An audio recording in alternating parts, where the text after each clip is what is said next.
Kia ora. Today I'll present some challenges and opportunities for hardware-assisted security improvements in the field. My name is Benjamin Tan, and I am an assistant professor in the Department of Electrical and Software Engineering at the University of Calgary in Canada. My research interests include tools and techniques for improving the security of computer systems at the hardware level, and I'd love to hear from you to talk about this as well as other topics, so please feel free to reach me via email. Now, in today's talk, there are two main points I'd like to cover. First, I'll go over a brief snapshot of various hardware-assisted security approaches, including some of the fundamentals about what we're trying to achieve with hardware-assisted security. And then I'll take a step back and talk about some of what I think are the ongoing challenges and opportunities for hardware-assisted security with regards to implementation, integration, and maintenance. So, to start, let's consider security. Now, to make a design secure, we need to identify assets, enumerate potential threats to those assets, devise mechanisms that will support our overall security objectives, and then implement those mechanisms correctly. Now, we can all probably guess this is not really an easy thing to do. And furthermore, our understanding of security threats evolves over time, especially as we gain more of an idea of who is using a system, who has access, and what the various motivations and capabilities are of the people involved. Thus, maintaining security involves decision-making during the design process, especially so that we can avoid problems after deploying something in the field. Essentially, when we try to secure something, we want to prevent bad things from happening, or prevent the effect of a malicious action. Now, this will probably involve identifying when things aren't working as intended, and it's important to note that what we intend as a designer isn't necessarily the same as what we've actually designed. Furthermore, as we detect and analyze attacks, we change our understanding of what is happening on the device, as well as what is possible in the domain more broadly. Now, another thing that we want to do in terms of security is to recover, to somehow fix something that has gone wrong or do something that's a bit more proactive. Now, ideally, we want to achieve this with the assistance of hardware. Traditionally, we like to think of hardware as a good place to help with security for a few reasons. For instance, once configured, hardware, being the lowest level of the stack, so to speak, can operate transparently to software, and so we are able to do things like implement an observer that is not easily disrupted by flaws in what's running above.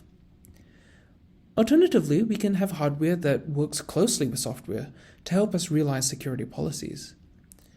And often, hardware gives us a way to try and do security functionality while also meeting our desired requirements in terms of performance.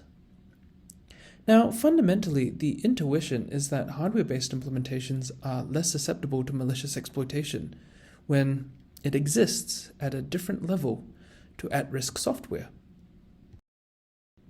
There are a number of ways we can use hardware to assist us in achieving security goals. And in today's talk, I'm going to use these three classifications as an example. First of these is access control or isolation, where we try to prevent resources from being maliciously accessed. Now, access control has a long history in computer design, especially when it comes to processor-centric approaches. Most popular processors these days have built-in support for separating supervisor or privileged entities from unprivileged or user entities. Usually, these mechanisms are managed by trusted software, such as an operating system. Now, similar to isolation, we have virtualization techniques, which also provide a way to change how different entities in the system view the system as a whole. For example, by offering different views of the address space.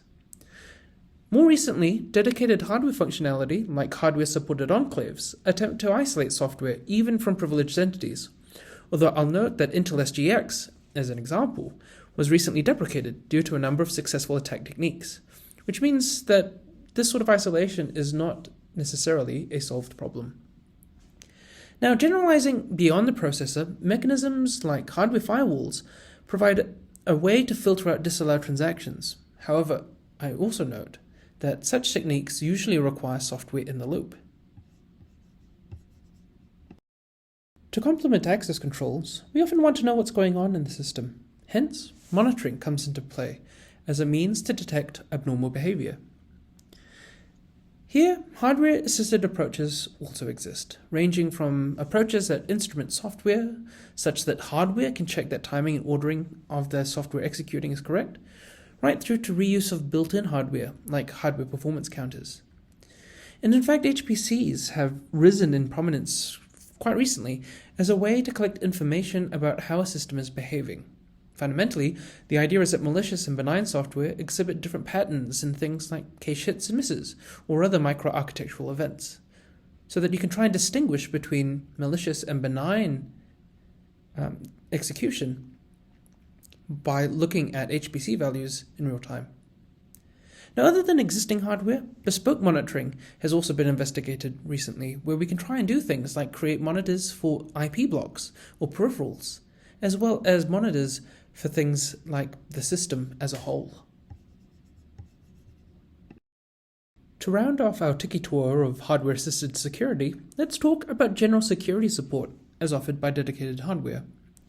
Now, often there are a number of security primitives that we rely on to implement security policies or protocols, such as encryption, decryption, or attestation. Now, these could be offered by something like software or something in hardware, such as a trusted platform module, which is a dedicated hardware component, usually, that aims to store keys and other assets securely while providing access to security services. Other examples of dedicated security services that could be implemented by hardware include things like, say, policy enforcement engines that are responsible for distributing security policies and configurations right across a system on chip. And finally, hardware-assisted security could also take the form of things like dedicated cryptographic accelerators or physical unclonable functions, both of which provide security primitives upon which other security things can be built over the top.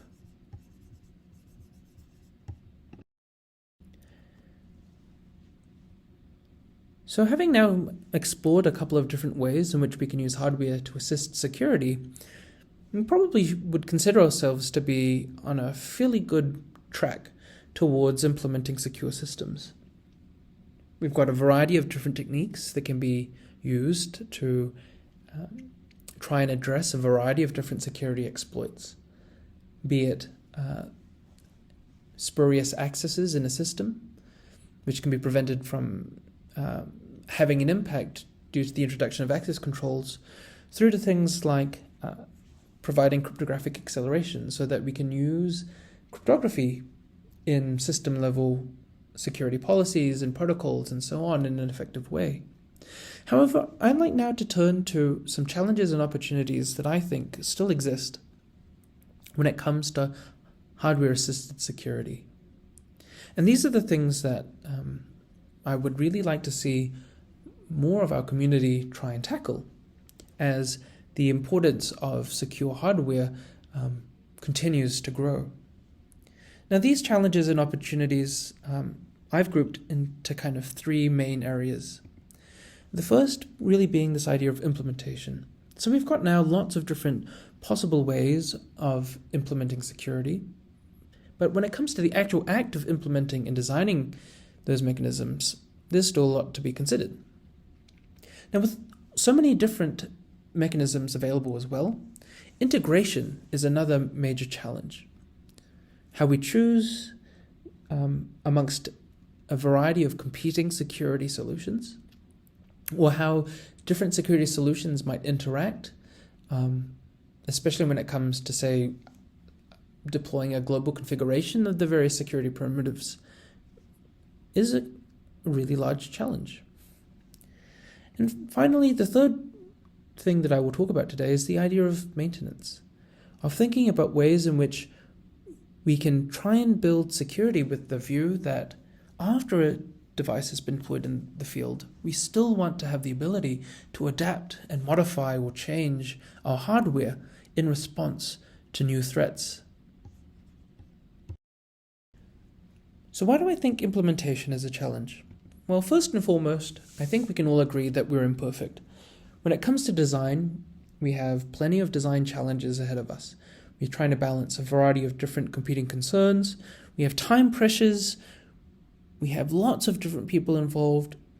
The design and implementation really is quite difficult. And so when it comes to the fact that even functional and functionally correct design is not perfect, how do we go about implementing hardware-assisted security properly? So I think it's a little bit of an open problem when it comes to best practices in terms of building security into any sort of design from the ground up or from the very beginning. And partly this is the fact that an ongoing challenge is how do we integrate the idea of security or secure design practices and mindsets into the things that we teach when it comes to digital design. Now, we've got plenty of designers out in the field today that aren't by any stretch of the imagination security experts. And so this raises a really interesting opportunity for us to continue to do research. And that is really, what kind of tools can we imagine to help support the design process with a mind to focus on security? And this can extend in a couple of different dimensions. For instance, as I mentioned earlier in this presentation, one of the things that we have to do is work out what the assets are in the system. And so if we can have a tool that is able to ask us or be able to tell us what it is that in fact we want to secure in a given design, we immediately help with a lot of challenges in implementing hardware-assisted security. The other thing as well that can be very useful is the idea of helping us try and work towards bug-free designs. For instance, given an implementation in RTL, a tool that can give us feedback and ask us questions like, did you really intend to write that in that way, would be incredibly valuable when it comes to security design. And so on this note of hardware implementation, I'd like to draw your attention to the recently introduced hardware CWEs, or common weakness enumerations. Basically, the CWE database provides a record or a list of lots of different ways in which security could be improperly considered in any given design. And so if we look at this table of the 2021 CWE's most important hardware weaknesses list,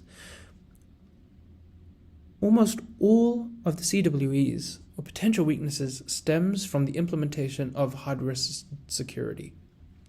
So these are things like improper isolation or improper access control.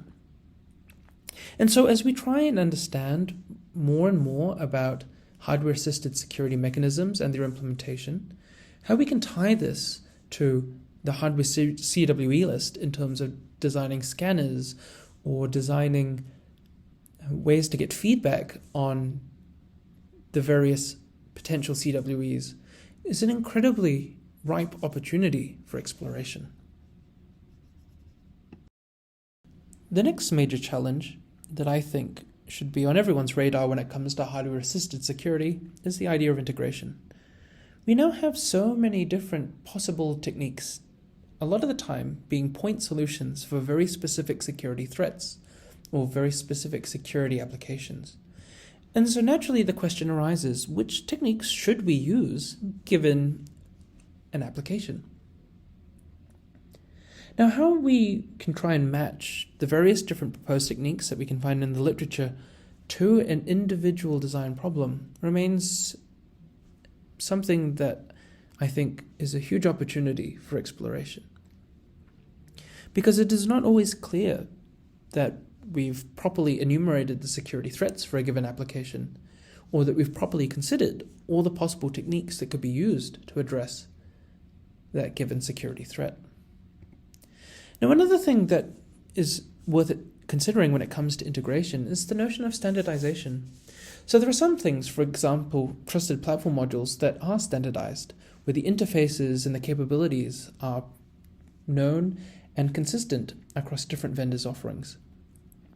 Now, if we think about hardware-assisted security more broadly, especially when it comes to capabilities like monitoring or security policy enforcement, is the future of our design practices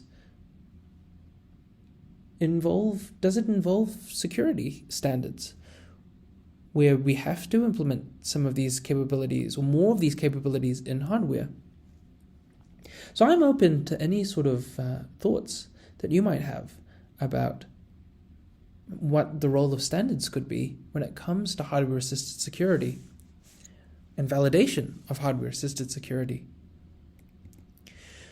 The third kind of major question that I think is relevant to this integration piece is the idea of combinations of techniques. So as I mentioned, there's lots of different techniques now, but what is not always clear is how the different techniques might interact or how they might compound in an overall view of security. For instance, if we have access control and we have monitoring, what is the interplay between how we set up what to monitor and how we understand or interpret what data we get back from monitoring? Anything that we can do towards helping us explore the design space and, in an automated fashion, integrate these various techniques would be a huge, huge contribution to hardware-assisted security. The last challenge I would like to mention today is that of maintainability. We know that we need to maintain systems in the field, and it's important, especially if we want to ensure that a system remains resilient when the environment changes. Now, when it comes to software security patches are common. Patching gives us a chance to address design flaws after something is deployed in the field. However, hardware, on the other hand, is generally considered immutable. Once something is in silicon, that's it. And so as I bring this talk to a close, what I want to pose is this as an open challenge. Is there a space for patchable hardware? When we have things like embedded FPGAs available as IP blocks, can we build flexibility and adaptability into hardware from the very beginning?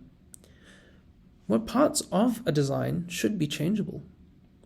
Now, naturally, we could expect that there will be a lot of additional cost when it comes to trying to make hardware more flexible. Say, control units that can be modified or data paths that can be reconfigured. So we have this huge opportunity to investigate how to make patchable hardware in a cost-efficient way. So all in all, there are a number of things that we can do and continue to do when it comes to pushing forward hardware-assisted security improvements. Now, it's an actively changing landscape, and there's already so many different solutions.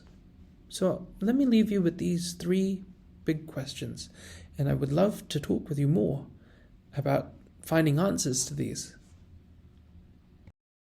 So please reach out, and thank you for watching.